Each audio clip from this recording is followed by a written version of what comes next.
Hello students, आज का हमारा टॉपिक है निमोनिया। तो pneumonia is an infection that inflames the air sacs alveoli in one और बोथ लंग्स।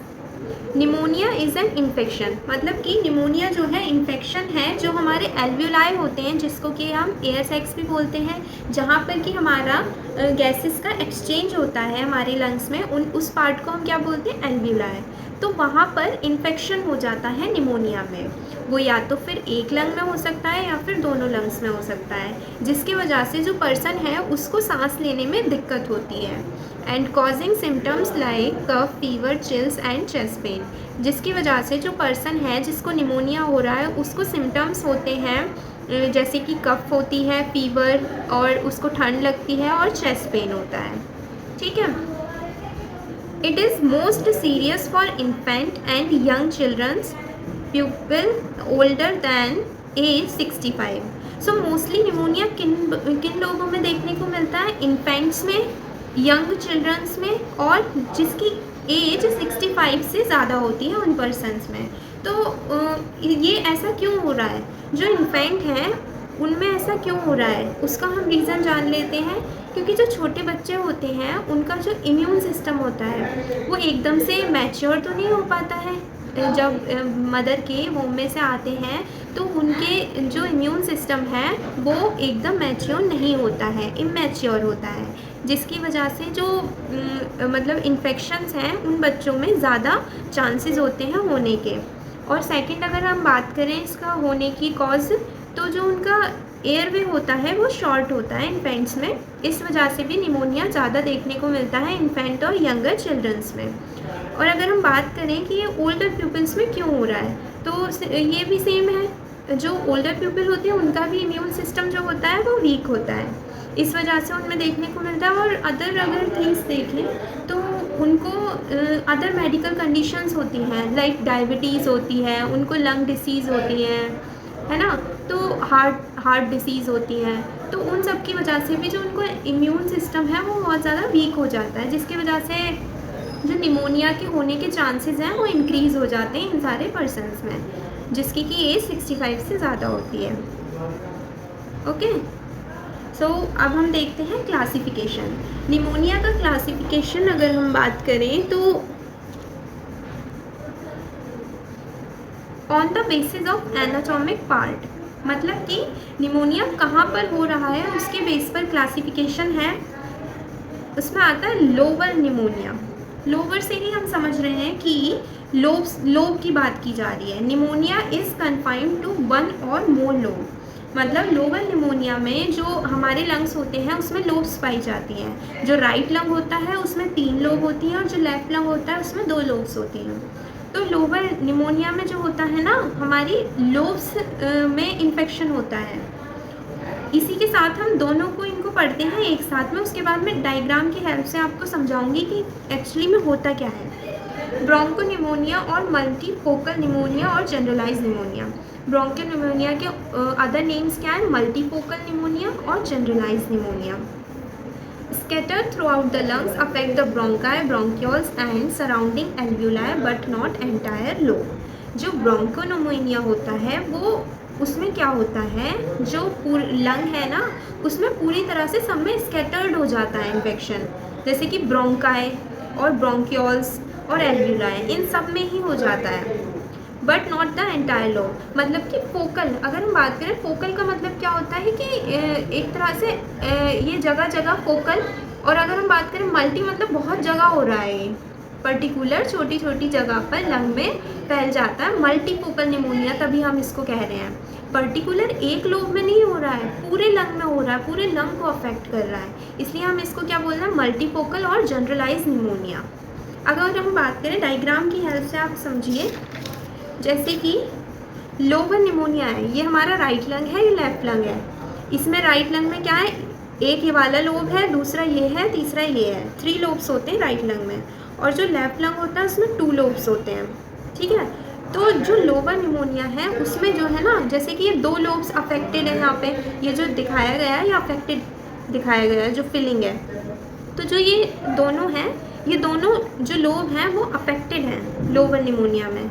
लेकिन अगर हम ब्रोंको निमोनिया की बात करें तो ब्रोंको में क्या है, ये जो डॉट डॉट दिखाए गए हैं ना, मल्टीफोकल, मतलब कि जगह जगह पूरे में फैला हुआ है, ब्रोंकाई, ब्रोंक्यूल्स और एल्व्यूलाई में। ठीक है, समझ में आ गया आपको? इसमें क्या है, लोबर में लोब्स में होगा, ब्रोंको निमोनिया में पूरे ऑल ओवर द लंग्स में स्कैटर्ड हो जाएगा, but not in particular lobe only. Okay, ये हो गए हमारे दो टाइप। तीसरा इसमें आता है,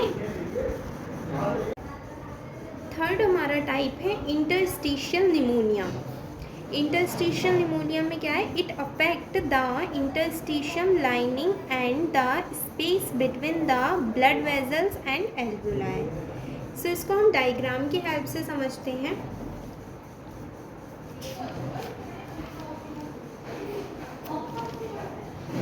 देखिए, ये क्या है हमारे, ये हमारा एल्वुलाई है।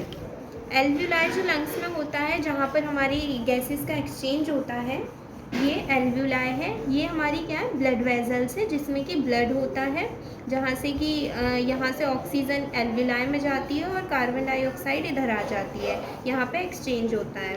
तो इंटरस्टिशियम क्या होता है, जो ये लाइनिंग होती है ना एल्वुलाई की और ब्लड वेजल्स की, उसको हम इंटरस्टिशियम बोलते हैं। और जो स्पेस है ये एल्वुलाई और ब्लड वेजल्स के बीच का स्पेस और जो इंटरस्टिशियम है, यहाँ पर इन्फेक्शन हो रहा है, इसके बिटवीन में, इन दोनों के बीच में जो स्पेस है उसके बिटवीन में और इस लाइनिंग में ये इन्फेक्शन हो रहा है, जिसको कि हम क्या बोल रहे हैं, इंटरस्टिशियल निमोनिया। ओके,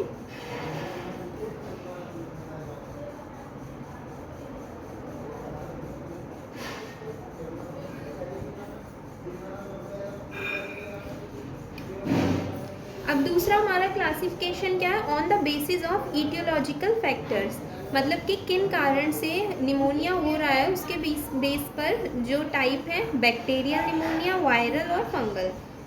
ठीक है, अदर टाइप्स देख लेते हैं, जिसमें कि community acquired pneumonia. This type of pneumonia occur in community where patient lives. तो कम्युनिटी निमोनिया, एक्वायर्ड निमोनिया क्या है कि जो पर्सन जो है कम्युनिटी से एक्वायर्ड कर रहा है, जहाँ पर कि वो रह रहा है, खेल रहा है, मतलब कि जहाँ पर वो रह रहा है वहाँ से अगर वो एक्वायर्ड कर रहा है उस निमोनिया को, उसको क्या बोलेंगे, कम्युनिटी एक्वायर्ड निमोनिया। दूसरा है नेसोफोमियल, जिसको कि हम क्या बोलते हैं, hospital acquired pneumonia, HAP। It is a type of pneumonia that develops in the patient who are hospitalized for other condition. मतलब अगर पेशेंट किसी और कंडीशन से आया है हॉस्पिटल में और उसको क्या है, निमोनिया हो जाता है, तो उसको हम क्या बोलते हैं, hospital acquired pneumonia. Third type है एस्पायरेशन निमोनिया। एस्पायरेशन से ही आप समझ रहे हैं, एस्पायरेट कर लेना कोई चीज़, ठीक है, लंग्स में। जैसे कि it occurs when food, liquids और other substance are inhaled into the lungs causing infection. Means food है, जैसे कि फूड या कोई लिक्विड या अदर सब्सटेंस, कुछ भी हो सकते हैं वो अगर पर्सन क्या है, इनहेल्ड कर लेता है अपने लंग्स में, तो उससे भी क्या है, निमोनिया हो जाता है, उसको हम बोलते हैं एस्पायरेशन निमोनिया। अब हम बात करते हैं निमोनिया की इटियोलॉजी और कॉजेज़ की, कि किस वजह से निमोनिया हो सकता है। तो पहला हमारा बैक्टीरियल कॉज है। ये सारे बैक्टीरियाज हैं, जैसे कि streptococcus pneumoniae, staphylococcus aureus, mycoplasma pneumonia, इन सब की वजह से भी निमोनिया हो सकता है। वायरल कॉज में देखा जाए तो rhino virus, corona virus, influenza virus या पैरा इन्फ्लुएंजा वायरस की वजह से भी हो सकता है। फंगल में ब्लास्टोमाइकोसिस, हिस्टोप्लाज्मा कैप्सुलेटम, ये कॉज हो सकता है निमोनिया का। ठीक है, फोर्थ हम देखें तो एस्पायरेशन, जो आपको पता है, जैसे कि फूड हो सकता है, वॉमिटस और सलाइवा, ये सब अगर हम एस्पायरेट कर लेता है पर्सन, तो उसके वजह से भी निमोनिया हो जाता है। अब हम बात करते हैं पैथोफिजियोलॉजी की। तो ड्यू टू इटियोलॉजिकल फैक्टर, जो सारे फैक्टर्स हैं ये, इन सब की वजह से, ठीक है, या तो फिर वो क्या है, गैस्ट्रिक कंटेंट एस्पायरेशन है, या entry of the bacteria into the lungs. वो बैक्टीरियल कॉज भी हो सकता है, वायरल भी, फंगल भी, या फिर उसने एस्पायरेट कर लिया है। ठीक है, इन सब कारण के वजह से क्या होता है, ये सब हो जाता है जब पर्सन में, उसकी बॉडी में बैक्टीरिया एंटर कर लिया या फिर एस्पायरेशन कर लिया उसने अपने लंग में, उसके वजह से क्या होगा, एक्टिवेशन ऑफ इन्फ्लामेशन। जो इन्फ्लामेशन की प्रोसेस है वो एक्टिवेट हो जाएगी, जिसकी वजह से टिश्यू नेक्रोसिस होगा। टिश्यू नेक्रोसिस क्यों हो रहा है, क्योंकि इन्फ्लामेशन की प्रोसेस में क्या होता है, जो WBCs होती है ना, वो WBCs जो है ना उस साइट पर आकर जहाँ पर कि इन्फ्लामेशन हो रहा है जैसे कि, तो वहाँ पर ये WBCs आती हैं, और WBC में जैसे कि मैक्रोफेजेस होती हैं और न्यूट्रोफिल्स होती हैं। तो मैक्रोफेजेस क्या करती हैं ना, इस जगह पर जहाँ पर इन्फेक्शन हो रहा है वहाँ पर मैक्रोफेजेस क्या है, प्यूट्रिफेक्शन करने लगती है। प्यूट्रिफेक्शन क्या होता है, प्यूट्रिफेक्शन होता है डिस्ट्रॉय करना एक तरह से। तो समझ में आया टिश्यू नेक्रोसिस क्यों हो रहा है। टिश्यू नेक्रोसिस का क्या कारण है, जो WBCs हैं वो उस साइट पे जाके इकट्ठा होने लगती हैं। जिस WBCs में क्या होती हैं, मैक्रोफेजेस।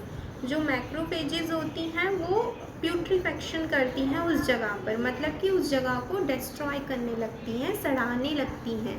ठीक है, उसी की वजह से क्या है, टिश्यू नेक्रोसिस हो रहा है। टिश्यू नेक्रोसिस के बाद क्या होगा, जो स्पूटम का प्रोडक्शन है वो इंक्रीज़ हो जाएगा। ठीक, और फिर क्या, पस एंड फ्लूइड कंजेशन, वहाँ पर पस इकट्ठा होने लगेगी और जो फ्लूइड है उसका कंजेशन हो जाएगा, और जिसकी वजह से क्या है, पर्सन को निमोनिया हो जाएगा। ठीक है, अब हम बात करते हैं इसकी clinical manifestation and sign and symptoms की।